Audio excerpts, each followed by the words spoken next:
This is the Dr. Duke Show. Hello, everyone, and welcome to the Dr. Duke Show. I am Dr. Duke, and I am joined today by Dr. Jake Jacobs. Jake, how are you? Great, Duke. Always glad to be here in studio with you, have you live, right? Oh, I love being here. Yes, sir. It's an honor and a pleasure. Yes, I agree. Reciprocated. So we have some stories for you coming at today, and the teachers' unions. I mean, is there a more vile union in this country, Jake, than the teachers' union? No, and the sad part is the power that they actually have. Yeah. It's destroying our country. It's destroying our kids. Yeah, I mean, I would surrender all other unions to what they want to get rid of that one. That's how bad an influence this is.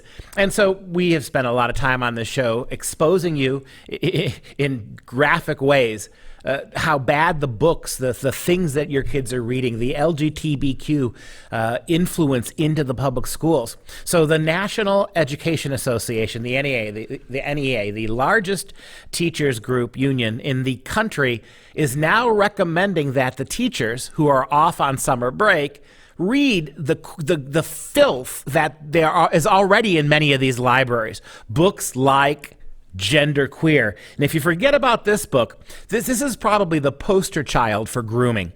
It is written by Maya Kobabe, who is just a complete piece of work. We'll see a clip from her in a moment.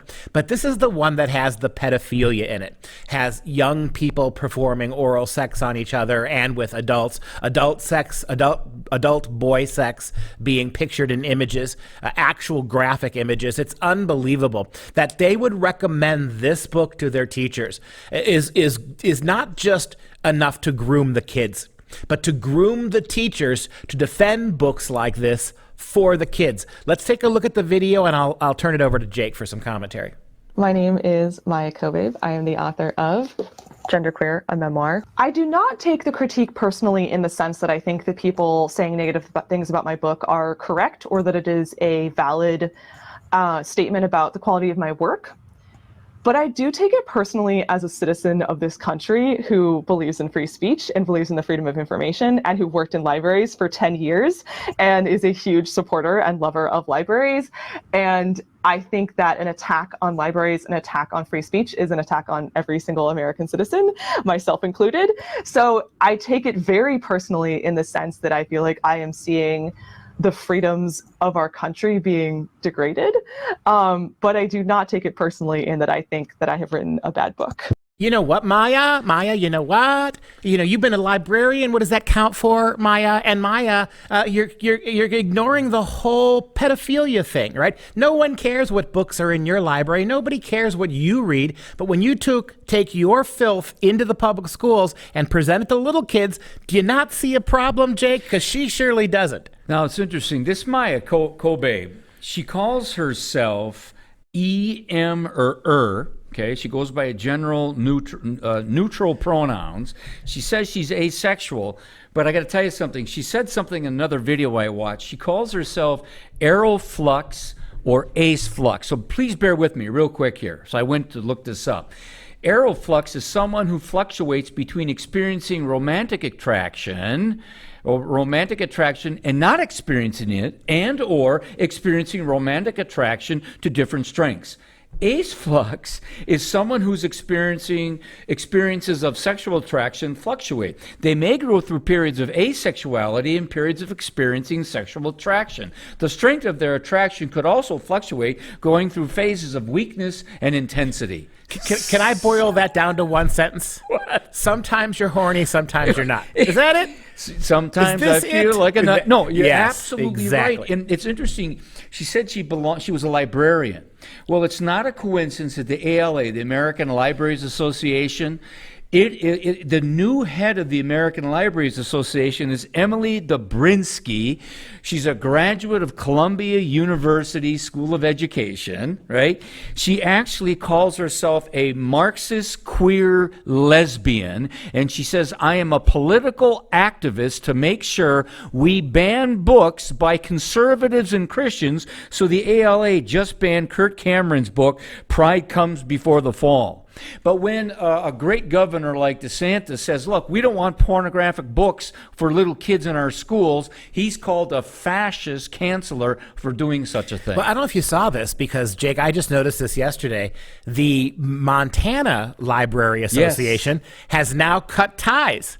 This is why I brought this up, because exactly. they did research in the ALA and they said it's full of Marxists. I'll tell you, and we've said this before on the show, but you think the public schools are bad, the teachers are bad, the librarians in public schools, you think they're bad? The National Library Associations are much worse. They are much more underhanded, deceptive liars. They are sneaking books in. Sheboygan, Wisconsin, about 6 months ago, we find out that the principal himself didn't know what was being snuck into the library by the librarian. And when she was found out, she literally stole back the books, put them in her trunk, and hid them so she wouldn't get into trouble. This Maya Kobabe, she said at one point, she goes, look, if you're banning these books from libraries, she goes, what about the kids that are going through the trans queer time period in their lives? Because we don't want their conservative parents actually seeing these books so they can go to the library where they can clandestinely actually read these great books like Gender Queer, where it talks about oral sex and masturbation and all these things. There they have the freedom. They have the freedom so their parents can't catch them and stop them from being involved in this. This is arguably the greatest lie in a country of liars on the left right now. The argument that all the other lies that the FBI can't figure out where that cocaine came from, right? All the great lies of this country, perhaps the most dangerous one is this, that wanting to keep bad books and age-inappropriate books away from children is book banning, is anti-free speech, is anti-American, when scumbags, and because that's what she is, Maya Kobaba, right? And I'm going to say that. You know, E-M. Right, she, right? She said in her interview that she doesn't take it personal. So we'll call her what she is, a progressive scumbag. You're triggering me right now. Well, yeah. If I had a gun, we'd be triggering a lot of things right now. It is just a complete lying cop-out is what it is. You know, she says, she goes, well, look, maybe, you know, we can question the age appropriateness of this. She goes, but I had my period. Now, this is she talking, when I was 11, and I was wondering if maybe I was something than what I was born as. And she goes, so I'm saying that I think we should, you know, maybe 12, 13 years old where they could be learning about masturbation and oral sex and everything else. So she is saying, in essence, I'll make it for older kids, but, you know, we really do need it for the younger kids. Notice what happens. She goes through her period, which is a very traumatic period for many young girls. Notice what the real warfare is. The warfare is against biology itself. Somehow now, and in her book, she suggests this as well, that when women go through the natural puberty cycle, and when they are at their most vulnerable, the most unsure of their own femininity because of what's happening to them, the trauma, the moderate trauma that most young girls experience, that's when lurking ghouls like Maya Kobab, she's right, hovering over them, trying to drag them into a different reality. She's a predator. Yep, a grooming predator, you're right. Yeah. By the way, I think it's interesting to note, this is a mixture. You got the National Education Association, the American Libraries Association, you got the Department of Education, which is controlled by the NEA. People don't know, if you study, Alex Newman and others have studied this intensely, like you have. You're an expert on this, going back to Common Core, the federal government, the central government controlling education across America. But the National Education Association, back in the early 70s, was using Saul Alinsky's Rules for Radicals as a way to teach teachers how to control the narrative. You know, I have my diploma here from Arizona State University, and it says Bachelor of Arts in Education, and that is what's happening. Departments of education across this country have been taken over by the hardcore Marxists, cultural Marxists, socialists. This whole alphabet people phenomena that's happening is one that's going after our children. So they're teaching the teachers who are now teaching the kiddies, and this is what we have. And you just triggered me because the word bachelor is hyper male. We got to get rid of that as well. Just so you're saying.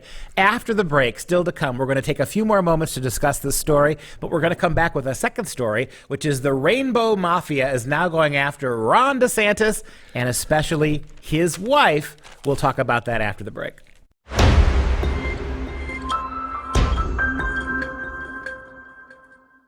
Welcome back, and joined again by Jake Jacobs. We're going to finish talking about that first story, which is the NEA, the largest teachers union in the country, is recommending summer reading for their teachers so that they can better indoctrinate your kids. We talked about in the first segment that book, Gender Queer, one of the most vile books being put in the hands of middle school kids. Now there's some other books too. Among the recommended reading is White Fragility, White Fragility, a book that insists that white Americans use anger, shame, and guilt to avoid taking responsibility for racism. So you and I right now are experiencing white fragility. When we push back against what they're doing to our kids, we're the problem. We should just shut up and admit all the racism in the world, Jake. It's your and my responsibility because we did it. It's all about... We were there. Pre-Civil War, you and I were there whipping slaves. This is what we do. 400 years ago, 1600s, you and I were dragging slaves, not black people, but us. We were dragging slaves, black people, out of the jungle and putting them on boats to this correct country. Me if I'm wrong, the author of White Fragility is a white woman by the name of Robin DiAngelo. Yep. And it's interesting, by the way, I've had these books recommended for me when I was teaching a Catholic institution of all things, many of them written by Marxists. This is what's going on in the midst of all this. And I was told, because I had an attitude, because I dare say, do you understand the source of what's going on here? I'm supposed to be reading Ibram Kendi's anti-racism stuff, which was full of racism against anybody who happened to have a European ancestry. Look, it's not a coincidence that the National Education Association was actually influenced by John Dewey, who was at Columbia University School for Teachers. And I happened to go on their website where they're eulogizing the great John Dewey, right? And it says this: value of an idea in its relationship to practical consequences rather than transcendent truth. Mm-hmm. So immediately, the root of this is having a serious problem with the idea where the Declaration of Independence says that our life and our liberty come from our Creator, called the Supreme Judge of the world. Yeah, and it's ironic, isn't it, that they want to get rid of transcendent truth, but the truth of the LGBTQ is cancelable. If you don't subscribe to that, or the racist one, right? Kendi, right? Kendi is actually fighting racism by being a racist. Isn't he the clown who said racism yesterday, racism today, racism forever, right? And DiAngelo, White Fragility. You made a great, you alluded to a great point that needs to be fleshed out a little bit. Notice that white women who married men and lived under white patriarchy and benefited from all the things that white men stole for them, notice that they're innocent. They had nothing to do with that. You mean Nancy Pelosi's innocent? No, she had nothing to do with this. She's a victim. Hillary Clinton? She's a victim of you and me, Jake. Not her husband, but you and me. She is the victim. And so you make a great point. Intersectionality. Right? This is exactly what we're dealing here with books like White Fragility. It allows liberal people in general, and especially liberal white women, not only to escape their responsibility for the past, but to blame it on people who look just like you and me. That's right. No, you're absolutely right. And by the way, it's interesting, within the library associations, the National Education Association, they're pushing Black Lives Matter at school curricula. They're pushing the 1619 Project. They're pushing Howard Zinn Project at schools. They're pushing all this left-wing Marxist pablum and claptrap on our kids. In the moment we have an alternative opinion, conservative, Christian, traditional, classic liberal, they say, oh, no, we don't want that. We don't want the kiddies to be exposed to this. Yeah, and they never admit what they're doing. What they're doing, even though they're doing it in your face, is Marxism, is prepping this country for the coming socialist revolution. The head of the American Library Association, I got to... Yep. Emily Drabinski is a self-professing Marxist queer lesbian. I've watched a number of her videos and I was blown away. The president of the association, the largest library association in the world, over and over again, she calls her fellow librarians comrades. Over and over again, she calls about the will to power, the will for us to actually be activists. We need to use the books to have our young people become political activists, left-wing activists. Now, she may not say left-wing, but she most certainly means left-wing. You have found the silver lining in the fact that our kids can't read. You have now found a silver lining to the fact that our kids are illiterate, that they won't be able to read these stupid left-wing books. We have a second story we want to get to before time expires here. Not only does the left, people like these librarians and the NEA certainly, not only do they hate Ron DeSantis because he is trying to fight back against inappropriate books for kids, we also have his wife, a cancer survivor, recent cancer survivor, who is now under tremendous assault from the LGBTQ and the radical left. And her big crime, Jake, is she's an unrepentant woman. She knows exactly what a female is. She's a Christian, and she's married to one of the few governors who's paying attention to this. And she wants to make sure her children aren't attacked by these trans queer radicals. She's a mother who cares. Take a look. In America, we've witnessed a lot and put up with enough. Indoor and outdoor venues should be closed. We've been told that we must deny truth, back down, and look the other way. But enough is enough. When you come after our kids, we fight back. Because there's nothing we won't do to protect our children. They're not yours. These are our kids. Our nation's children are all our children. We will not allow you to exploit their innocence to advance your agenda. We are no longer silent. We are united. And we have finally found our fighter. We're not going to let you impose an agenda on our kids. We're going to stand up for our kids. He'll do for America what he did for us in Florida. Schools open. Parents' rights defended. School choice universal. Critical race theory prohibited. DEI stopped. Child mutilation illegal. Girls' sports saved. Communities protected, our economy growing, and freedom guaranteed. What level Nazi does it make me that I thought everything that they said is 100%? 100%. Well, according to the LGBTQ nation, dude, you are Zig Heil. Would I be a colonel, a major, no. We're talking a Führer? a 5-star general. There you go. A Reichsmarschall, maybe. Yes. There you go. That was a wonderful absolutely perfect. Right. And by the way, it's interesting because when you go into the literature and they go, that thing was full of lies. Like remember they showed the part of the little girl with the flag, the alphabet people flag, where she's by the, what do they call them? Those men who do puppy play. They're half naked. They're on their knees and their hands. And what was that assistant secretary, that Sam Britton? He was a drag queen. He was the Department of Energy, where he was in the Office of Nuclear Energy. Right. Remember he was going around stealing clothes, luggage, dressed up. He was doing this stuff. Yep. These are the people that Biden hired. Pony play, yep. Pony Absolutely. play. And in the alphabet people parades all throughout the month of June, that's what you saw. And little children were exposed to this perversity. And we're called the fascists and the Nazis, the transphobes, because we actually have a problem with this. Yeah, no, you're exactly right. And the fact that they're going after not just DeSantis, but his wife is really, really interesting.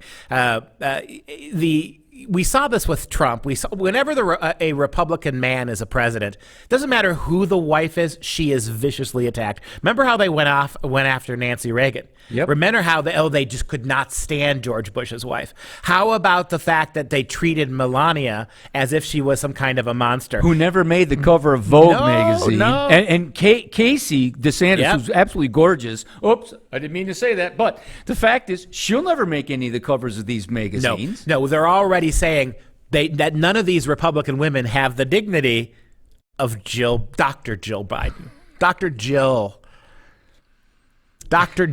with her worthless PhD in education. Yes. It's like the Cracker Jack PhD that you can get out of a box, right? It's that any moron who coughs up enough money will be handed an EDD. Completely worthless. But she's now, right, hiding behind her incapacitated husband, right, governing through him. By the way, she demands that she's called a doctor, Yep. too. Oh, yeah, Dr. Jill. Absolutely. You got to call her that. We should get her on the Doc to Doc show. Well, Come hey, on. we've got two doctors sitting here, right?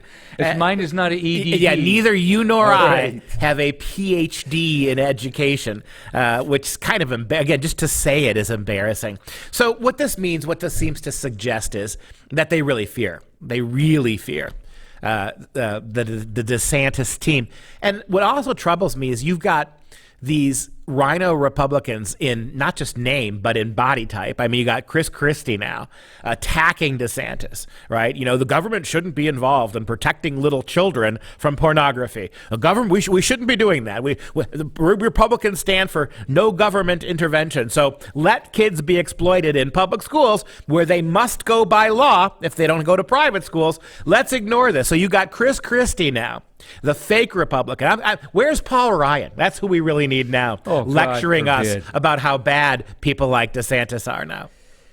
No, when it comes to Chris Christie, I'm telling you right now, I've actually worked with him at the, what do they call that, CPAC many years ago. And even then, I could see right through his Sino conservative and name-only persona. No, this gentleman does not. I can't believe a word he is saying, and we need to recognize that this ad has hit a raw nerve of exposing this bizarre, perverted world that they're living within, and we need to be aware of that. So the article tells us that even gay Republicans, like Representative George Santos of New York, yes. And former Trump administration official Richard Grenell, denounced the ad. They're not denouncing genderqueer. They're denouncing DeSantis. DeSantis has made attacking the LGBTQ plus people, and especially LGBTQ youth, a centerpiece of his administration. And he appears to believe it's how he can close the wide gap in the polls with Trump. So Republicans attacking DeSantis for trying to protect kids. And they wonder why we call them groomers? Yeah. No, this is the nature of the beast, literally the nature of the monstrous beast that is chanting in the streets of America, we want your children. Yes, when you know that old statement, right? When you know when you're over the target, when they engage in this kind of behavior, when even these squishy Republicans recognize that DeSantis is not, if he were to become president, would not be like them. Right? Not their kind of Republican. The fact that it's not even Trump. We know the left wants Trump as the nominee, right? That's what they want. Right. They see him as the most flawed, potentially in jail potential president out there. I mean, there's a possibility he may land up in the slammer. They love that. They want that. And that means that who are they going after? Well, they've been going after DeSantis now for over a year. From the very beginning, yes. And that's going to wrap up the show. If you have any questions, comments, or want to support the show, simply visit drdukeshow.com. And for all of us here at the Dr. Duke Show, thanks, and we will see you next week.